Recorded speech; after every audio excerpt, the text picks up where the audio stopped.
When my son was about 5, I started taking him to karate. And so it's just, first day he goes into have his little karate class, and I'm out there in the foyer with all of the other parents. And I realized the kids are the ones having all the fun. And so I was taking him, twice a week in the afternoon and watching him do karate. And I thought, you know what? I want to do this. That looks like way more fun than sitting out here. So I signed up to do karate. And to be honest with me, my personality is I'm really good at starting things, but I'm not always that great at finishing them. And I didn't like that about myself. So I just thought, I'm going to do this. I'm going to start this karate thing and I'm going to finish it. Right. Okay. So I showed up to class, and then, you're doing all starting all of the things. And the first months, we learned to fall. Right. Okay. We learned to fall. That's it. We learned to fall to the back. We learned to fall to the side. We learned to fall. Fall and get up. Fall. And I just this was not in the brochure. And this is really boring. And here's the thing with me is when things got boring, oftentimes that's when I would quit and justify it, right? Because it was boring. But this time I went, nope, I'm sticking through it, right? So we kept going. And so now I'm about 1.5 years into this process. And by this time, my son actually wants to focus on basketball. So he's not even there anymore. And so now it's inconvenient for me to go because I have work and kids and a family and all this other stuff. It's not convenient to be spending 4 hours a week doing karate. And again, that's when I would often quit, is when things got inconvenient, right? I would just bail.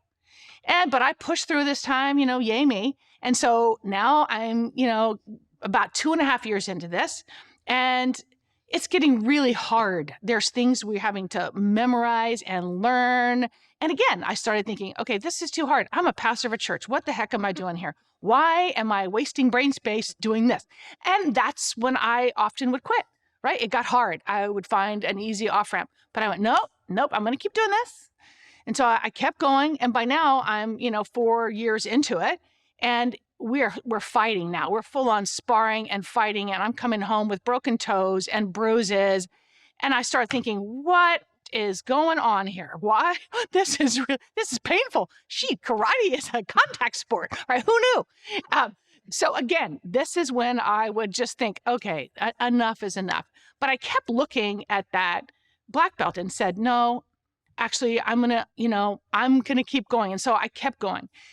So now 4.5 years, 5 years into this, I am now taking my black belt test.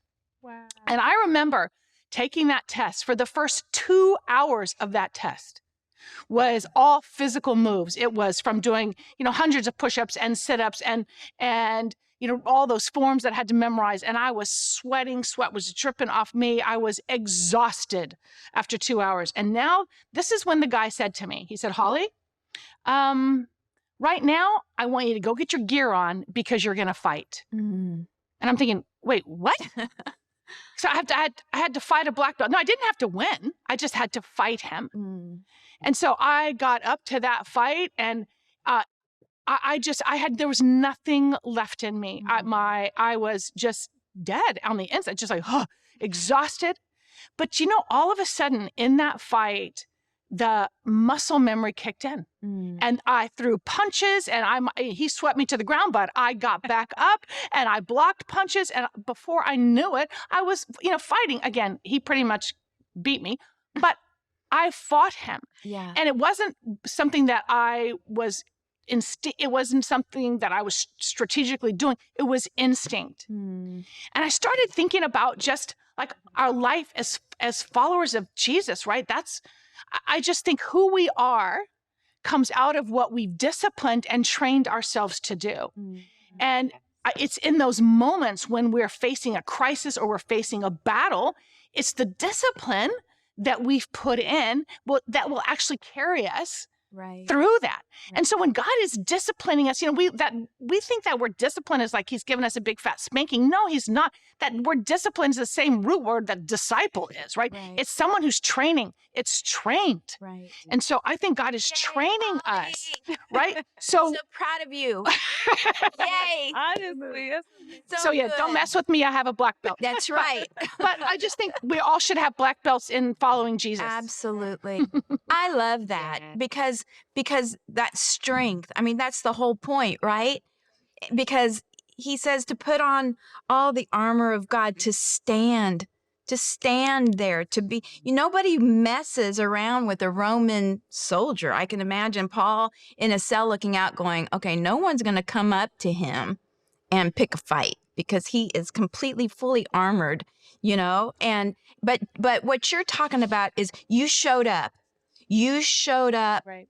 to stand. You showed up to fight.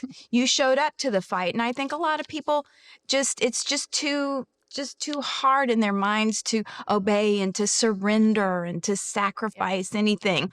But that is the protection. That is the strength of God in your life. And I love your analogy. It's beautiful. And I'm so proud of you. I take her everywhere I go. At TBN, our mission is to use every available means to reach as many individuals and families as possible with the life-changing gospel of Jesus Christ. Thank you for helping make the gospel of grace go around the world. And it's because of you that partner with us that this ministry continues. God bless you.